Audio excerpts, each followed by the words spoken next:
नमस्कार साथियों, Kota online classes में आप सभी का स्वागत है। मित्रों, बहुत सारे साथियों ने आज जो है सेकंड ग्रेड हिंदी की टेस्ट सीरीज जो परिणाम 02 के नाम से है, फोल्डर में आपको फर्स्ट नंबर पे मिलेगी ऐप के अंदर, जिसके अंदर 10 टेस्ट में डालने वाला हूँ और ख़तरनाक टेस्ट होंगे साथियों। जो तैयारी कर रहा है ना, वो उन टेस्ट को ज़रूर दे और उस टेस्ट सीरीज़ को ज़रूर ज्वाइन कीजिए।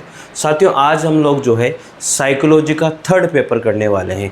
तो साइकोलॉजी का थर्ड पेपर बिल्कुल एक एक प्रश्न व्याख्या के साथ ज़बरदस्त प्रश्न है, और जो बंदा शुरू से लेकर के एंड तक जितने भी साइकोलॉजी के पेपर करवाऊँ, सारे पेपर अगर कर लेता है तो एक भी क्वेश्चन यहाँ से बाहर नहीं जाएगा। मैं फिर कह रहा हूँ आप लोगों से। चलिए देखते हैं। आप पहला प्रश्न है, पेपर है third psychology RPSC second grade का। तो थर्ड पेपर देखते हैं। थर्ड पेपर का पहला प्रश्न है, यह है जेबी वाटसन के अनुसार मनोविज्ञान निम्नलिखित का अध्ययन है। अब जेबी वाटसन क्या कहते हैं? मन का अध्ययन है, मानसिक स्थिति, चेतन अनुभव या फिर व्यवहार। तो यहाँ पर जेबी वाटसन के अनुसार वाटसन जो है व्यवहार का विज्ञान कहता है। किसको? इसको, मनोविज्ञान को। तो यहाँ पर फोर्थ नंबर का आंसर राइट हो जाएगा। व्यवहार का विज्ञान यानी कि साइंस ऑफ बिहेवियर, मूल रूप से व्यवहार का विज्ञान का जो श्रेय है वो जेबी वाटसन जो अमेरिका के रहने वाले थे, 20वीं शताब्दी में इन्होंने 1913 में ये बात हम लोगों से कही थी। बहुत ज़बरदस्त बातें लिखी गई है साथियों, मज़ा आ जाएगा आपको, मैं दिल से बता रहा हूँ। एक एक क्वेश्चन जो है ना तौल के रखा गया है। आप पढ़िए, बस लगातार पढ़िए। हिंदी की उधर रचनाएं चली रही है, इधर से साइकोलॉजी चली रही है, फिर उधर से हिंदी साहित्य का इतिहास चली रहा है। तो सोचो, धड़ाधड़ काम चल रहा है, धड़ाधड़। बस आप पढ़ते जाओ बस, ठीक है ना। तो व्यवहार का विज्ञान यानी कि जेबी वाटसन के अनुसार मनोविज्ञान किसका अध्ययन करता है? व्यवहार का अध्ययन करता है, ऐसा जेबी वाटसन कहते हैं, जो अमेरिका के रहने वाले थे। दूसरा प्रश्न आता है, निम्नलिखित में से कौन सा विकास का सिद्धांत नहीं है? इनमें से कौन सा सिद्धांत है जो विकास का नहीं है? विकास और वृद्धि एक सतत प्रक्रिया है, एक प्रतिवर्ती प्रक्रिया है, एक गतिशील प्रक्रिया है, एक पूर्व अनुमानित प्रक्रिया है। तो साथियों 100% ये एक प्रतिवर्ती प्रक्रिया होती है। विकास क्या होता है इसके बारे में हम लोग बात करेंगे। विकास होता क्या है, वृद्धि क्या होती है और विकास क्या होता है, ये आपको जानना बहुत ज़रूरी होता है। देखो यहाँ पर जो निम्नलिखित में से यानी कि विकास का सिद्धांत इनमें से कौन सा नहीं है? ये एक सतत प्रक्रिया है, बिल्कुल 100% सतत प्रक्रिया है विकास। एक गतिशील प्रक्रिया, ये भी सही है। एक पूर्व अनुमानित प्रक्रिया भी हो सकती है, लेकिन एक प्रतिवर्ती प्रक्रिया नहीं है। उल्टी थोड़ी चलती है यार, विकास तो आगे बढ़ता है, उल्टा थोड़ी चलता है, ठीक है ना। ये बात तो यहाँ पर दूसरा ऑप्शन गलत हो जाएगा, क्योंकि ये कह रहा है कि नहीं है। अब बात करते हैं बाल विकास के सिद्धांत कौन कौन से हैं। इनको अच्छे से याद रख लेना भाई, ज़बरदस्त है।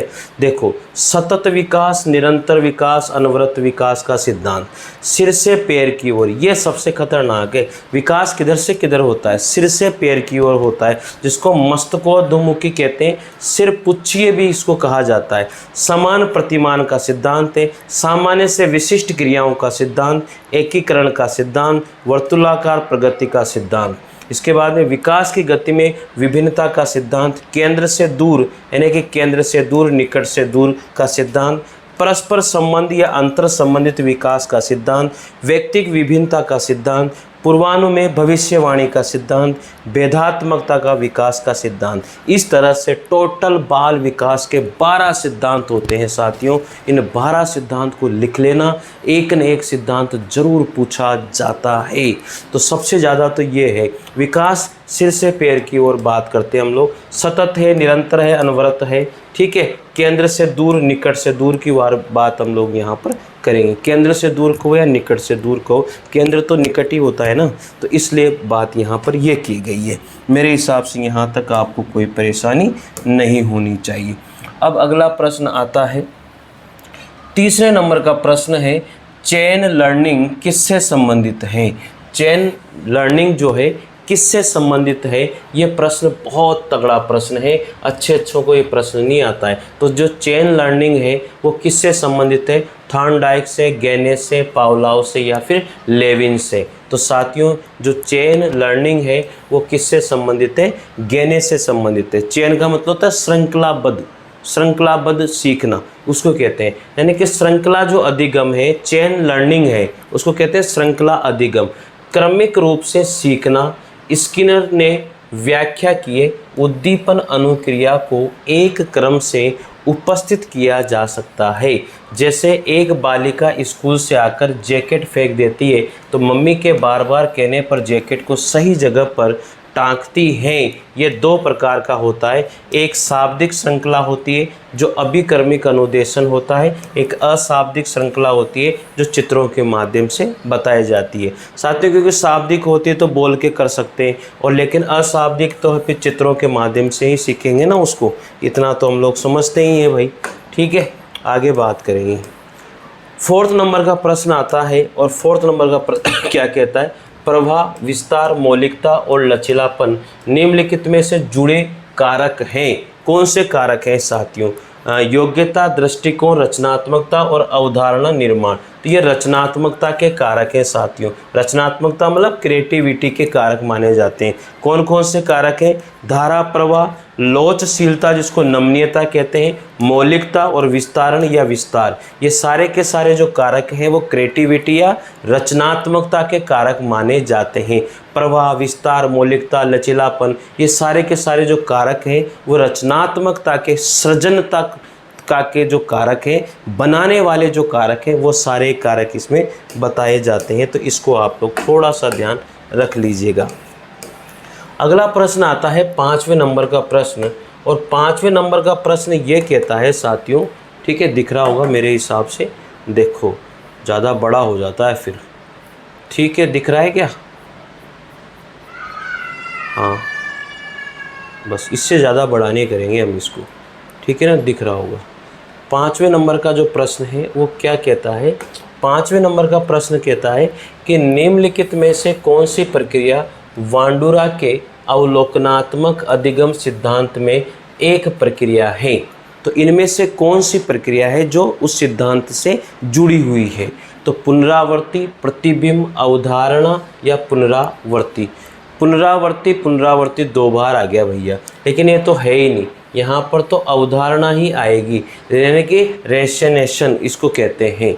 ठीक है, निम्नलिखित में से कौन सी प्रक्रिया है जो वांडूरा के अवलोकनात्मक अधिगम सिद्धांत की एक प्रक्रिया मानी जाती है? वो है अवधारणा, याद रखना इसको। ठीक है, अब यहाँ पर साथियों वांडूरा के अवलोकनात्मक अधिगम के जो सोपान है वो कौन कौन से हैं जो आपको ध्यान रखने? सबसे पहले अवधान, ध्यान या अवलोकन, जिसमें होता है देखना। दूसरा है धारण करना, दूसरा क्या है? धारण करना, जिसको होता है व्यवहार को धारण करना। फिर तीसरा है पुनः प्रस्तुतिकरण करना, जो दूसरों के सामने प्रस्तुत करने वाली बात होती है। और अगला है पुनर्बलन, यानी कि जिसको अभी प्रेरणा भी कहते हैं, एक सकारात्मक मिलने पर व्यवहार सीखता है। तो ये 4 प्रकार जो 4 है वो वांडूरा के अवलोकनात्मक अधिगम के सोपान है, चारों के चारों जो आपको ध्यान रखने। सबसे पहले अवधान, ध्यान, अवलोकनात्मक, धारण करना, पुनः प्रस्तुतिकरण करना, पुनर्बलन। तो ये अवधान, धारण करना, पुनः प्रस्तुतिकरण और पुनर्बलन, इस तरह से ये 4 हैं भैया जो वांडूरा के सोपान माने जाते हैं, अधिगम के सोपान। अवधान, ध्यान, अवलोकन मतलब देखना, जैसे किसी हीरो को देखकर उसका अवलोकन करना। धारण करना मतलब उस हीरो को देखकर उसके गुणों को धारण करना। पुनः प्रस्तुतिकरण करना, दूसरों के सामने प्रस्तुत करना। पुनर्बलन देना मतलब सकारात्मक मिलने पर व्यवहार सीखना। इस तरह से आपको पता होना चाहिए। 6ठे नंबर का प्रश्न है, निम्नलिखित में से कौन सा अपराध का कारण नहीं हो सकता? अपराध का कारण इनमें से कौन सा नहीं हो सकता? स्नेह से कमी, टूटा हुआ घर, अनुशासन। स्नेह से कमी, टूटा हुआ घर, अनुशासन, ठीक है, या फिर माता पिता का पक्षपात। तो कौन सा कारण इनमें से नहीं हो सकता? इसका आंसर आप लोगों को देना है। मेरे हिसाब से अनुशासन वाली जो बात है वो कैसे हो सकती है? अगर अनुशासन में अगर व्यक्ति रहेगा तो अपराध का कारण कैसे हो सकता है? नहीं हो सकता ना। तो यहाँ पर ये वाला देखो, प्रेम में कमी आएगी, आपराधिक प्रवृत्ति हो सकती है। टूटा हुआ घर, ये भी अपराधी प्रवृत्ति। माता पिता का पक्षपात अगर होता है बच्चे के प्रति, अपराध प्रवृत्ति की ओर जा सकता है। लेकिन यहाँ पर अनुशासनशील है तो अपराध प्रवृत्ति की ओर वो जा ही नहीं सकता।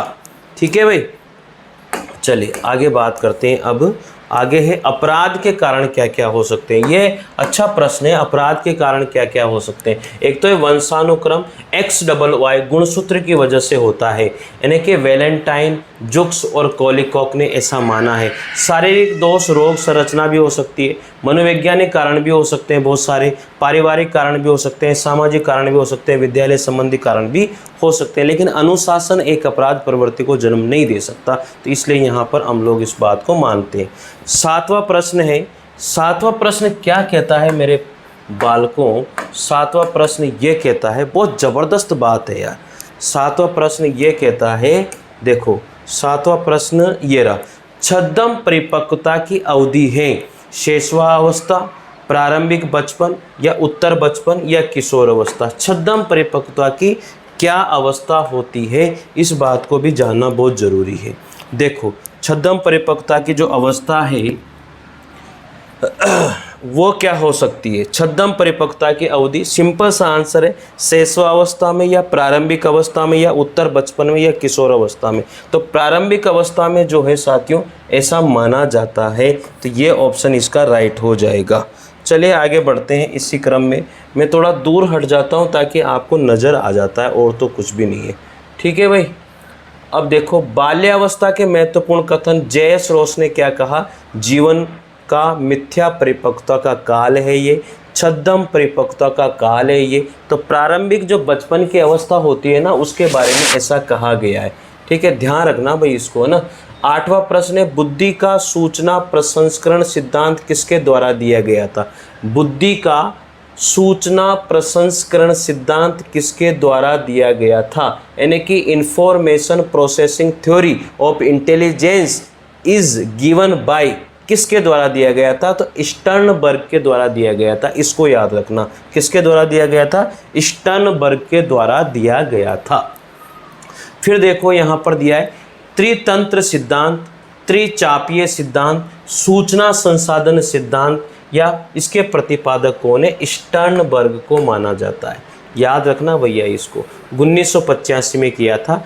त्रितंत्र सिद्धांत, त्रिचापीय सिद्धांत, सूचना संसाधन सिद्धांत, इसके प्रतिपादक स्टर्नबर्ग को माना जाता है। 1985 में इन्होंने ये किया। अब स्टर्नबर्ग की जो पुस्तक का नाम है बियॉन्ड IQ, क्या नाम है? Beyond IQ। और इसने बुद्धि के 3 घटक माने हैं, घटक, अनुभव और संदर्भ। ये 3 बातें इसने मानी हैं। अगला प्रश्न है, 9वां प्रश्न आता है, विषयगत बोध परीक्षण किसकी माप से संबंधित है? विषयगत बोध परीक्षण किसके माप से संबंधित है? यानी कि विषयगत बोध परीक्षण किसको नापता है या किसको मापता है? व्यक्तित्व को, बुद्धिमत्ता को, रचनात्मकता को, या फिर योग्यता को? जो विषयगत बोध परीक्षण है वो व्यक्तित्व को मापता है। किसको मापता है? व्यक्तित्व को मापता है। इसको भी ध्यान रखना भैया, अच्छा प्रश्न बनता है यहाँ से भी। ठीक है, अब ये देखो आप यहाँ पर जो TA विधि परीक्षण है, इसके बारे में पहले भी हम लोगों ने बहुत कुछ पढ़ा है और फिर दोबारा से इसी की व्याख्या दी गई है। तो आप रिवीजन कर रहे हो तो रिवीजन में फिर कोई संशय नहीं होना चाहिए, आपको सारी चीज़ें पढ़नी है। प्रासंगिक अंतर्बोध परीक्षण, जिसको TA विधि भी कहते हैं, थेमेटिक एप्रिसिएशन टेस्ट। ठीक है, इसके प्रतिपादक कौन है? मॉर्गन और मुरे। 1935 में इसको बनाया गया था, संशोधन हुआ था 1938 में। इसके जो उपनाम है याद रखना, कथानक बोध परीक्षण, विषय आत्मबोध परीक्षण, इसके उपनाम है। इस परीक्षण में 30 कार्ड व 1 खाली कार्ड होता है। 30 + 1 यानी कि 30 कार्ड काले, 30 कार्ड काले व सफ़ेद रंग के होते हैं और एक बार में 20 कार्ड यानी 19 सचित्र होते हैं और एक रिक्त होता है का प्रयोज्य पर प्रयोग होता है। 10 पुरुष के, 10 महिलाओं के और 10 दोनों के लिए होते हैं। ठीक है, एक खाली कार्ड होता है। एक बार में 19 + 1 कार्ड का प्रयोग किया जाता है। 19 सचित्र होते हैं और एक खाली होता है। इस तरह से यह परीक्षण 14 वर्ष से अधिक उम्र के व्यक्तियों के लिए होता है। व्यक्तिगत और सामूहिक दोनों परीक्षण के लिए उपयोगी है। इस परीक्षण के दौरान 4 बिंदुओं पर आधार मानकर के मापन किया जाता है। वह बालक की आवश्यकता के ऊपर, अभिवृत्ति के ऊपर, समायोजन की शक्ति और दृष्टिकोण का पता लगाया जाता है। भारत में अनुवाद उमा चौधरी ने 1960 में उमा चौधरी के अनुकूलन में 14 कार्ड होते थे। इस परीक्षण का विश्वसनीयता गुणांक 0.91 तक रहा था। तो इस तरह से इन सारी बातों को आप पढ़ना, समझना, देखना, मैंने आपको पूरी डिटेल बता दी है। यहाँ से कोई क्वेश्चन बाहर नहीं जाएगा। ठीक है भाई, चलिए आगे। अब अगला प्रश्न है, तत्परता का नियम विद्यालय का योगदान है। तत्परता का नियम विद्यालय का योगदान है। रचनावाद, व्यवहारवाद, संज्ञानवाद और प्रयोजनवाद। तो यहाँ पर साथियों व्यवहारवाद की ही बात करेंगे। तत्परता का जो नियम है वह विद्यालय का जो योगदान होता है वह व्यवहारवाद के लिए होता है। तत्परता का नियम जो एडवर्ड एल थॉर्नडाइक द्वारा प्रस्तावित किया गया था, विद्यालय में व्यवहारवाद के योगदान के साथ सबसे ज़्यादा जुड़ा हुआ है। किसने किया था? थॉर्नडाइक के द्वारा किया गया था प्रस्तावित। इसको यहाँ पर इस तरह से आपको ध्यान रखना है। बहुत अच्छे प्रश्न हैं, बहुत बढ़िया प्रश्न है। पढ़ना, बार बार वीडियो को देखना। मैं फिर कह रहा हूँ ये प्रश्न तो याद होने ही चाहिए। 11 नंबर का प्रश्न है, शिक्षार्थी की व्यक्तिगत विभिन्नताओं को पूरा करने के लिए शिक्षक को निम्नलिखित में से कौन सी रणनीति चुननी चाहिए? यानी कि शिक्षार्थी जो शिक्षा ग्रहण करता है उसकी व्यक्तिगत विभिन्नताओं को पूरा करने के लिए शिक्षक को निम्नलिखित में से कौन सी रणनीति चुननी चाहिए? परीक्षणों की संख्या में वृद्धि करना चाहिए क्या? विभिन्न प्रकार के सीखने की स्थितियां प्रदान करना, तो यही ऑप्शन हो जाएगा। तरह तरह की वहां पर प्रयोग करना चाहिए, विभिन्न प्रकार की सीखने की परिस्थितियां उनके सामने रखनी चाहिए, ये फायदा है। तो शिक्षार्थी की व्यक्तिगत विभिन्नताओं को पूरा करने के लिए शिक्षक को विभिन्न प्रकार के सीखने की स्थितियां प्रदान करने वाली रणनीति का चयन करना चाहिए, ये वेरी इंपॉर्टेंट है। 12 नंबर का प्रश्न है, निम्नलिखित में से कौन सा प्रेरणा का कार्य नहीं है? ये व्यवहार को निर्देशित करता है, ये व्यवहार को बनाए रखता है और ये जीव को ऊर्जा प्रदान करता है, ये तर्क को बढ़ावा देता है। तो साथियों यहाँ पर प्रेरणा का कार्य कौन सा नहीं है? प्रेरणा तर्क को थोड़ी बढ़ावा देता है, तर्क थोड़ी है उसके अंदर। व्यवहार को बनाए रखता है, बिल्कुल सही है। व्यवहार को निर्देशित करता है, बिल्कुल सही है। और ऊर्जा प्रदान करता है, ये तो बिल्कुल सही है। तो मतलब अभी प्रेरणा क्या करती है वो वाली बात, लेकिन तर्क वाली बात तो इसमें कभी आती नहीं है और आज तक हमने पढ़ी भी नहीं होगी तर्क वाली बात अभी प्रेरणा के अंतर्गत।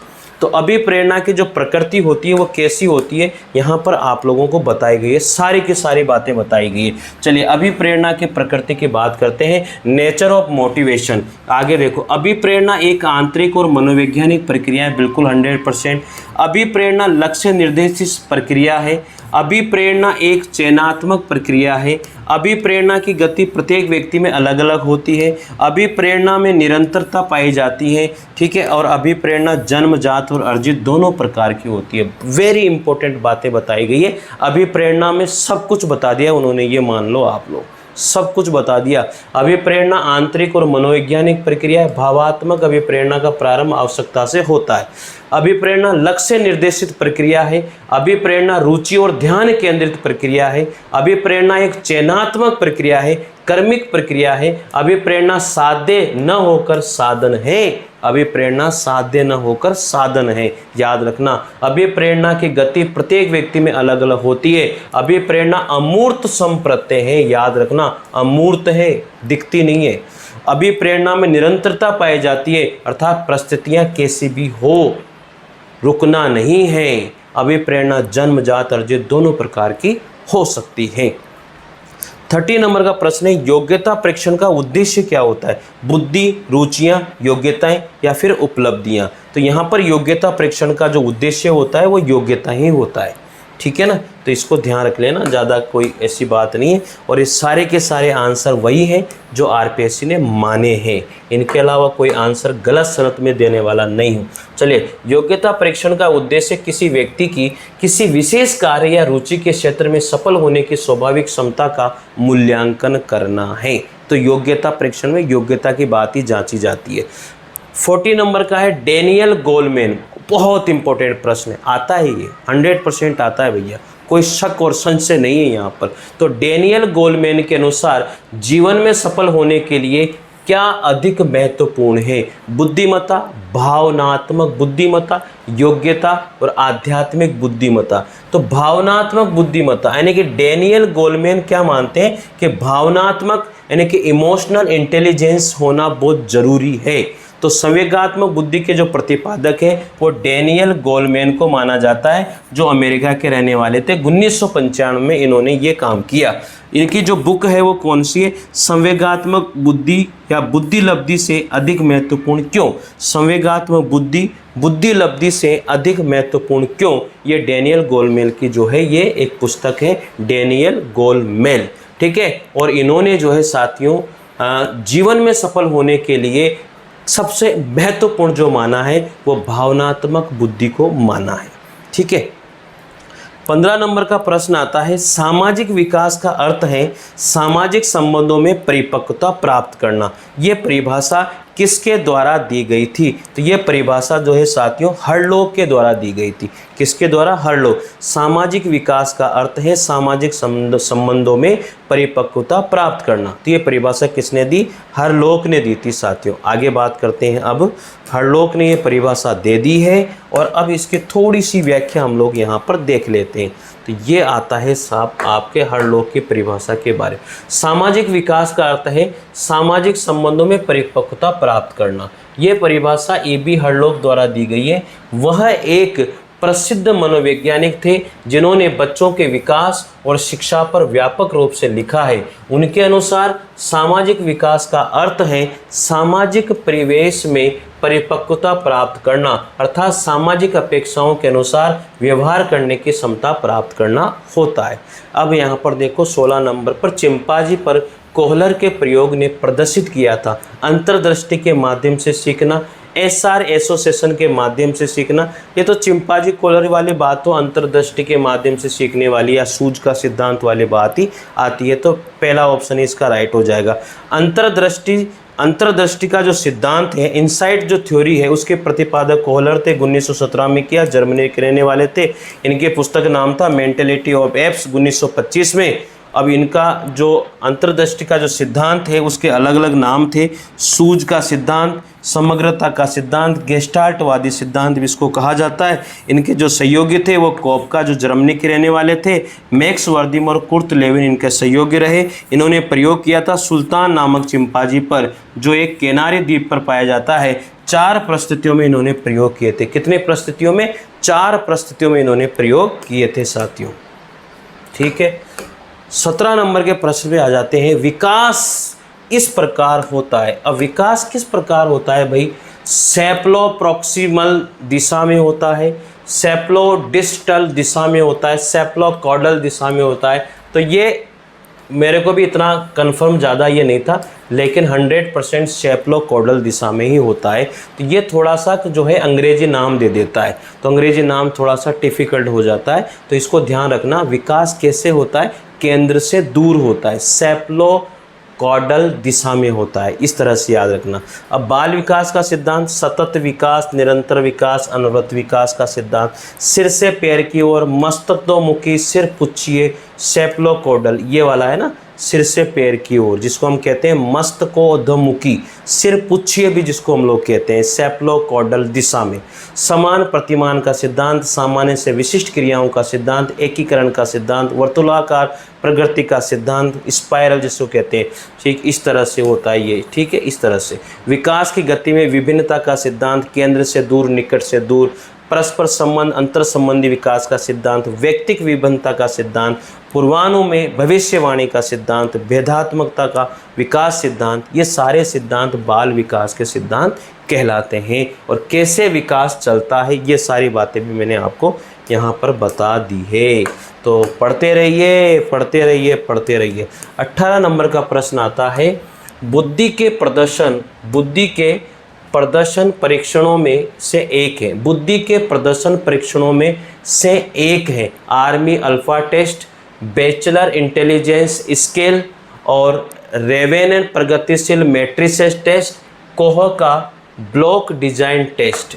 तो इसमें आएगा कोह का ब्लॉक डिजाइन टेस्ट, ठीक है। बुद्धि के प्रदर्शन परीक्षण ऐसे परीक्षण होते हैं जो किसी व्यक्ति की स्थानिक बुद्धि, समस्या समाधान और गैर मौखिक क्षमताओं को मापते हैं। इन परीक्षणों में परीक्षार्थी को एक कार्य को पूरा करने के लिए भौतिक वस्तुओं या चित्रों का उपयोग करना होता है।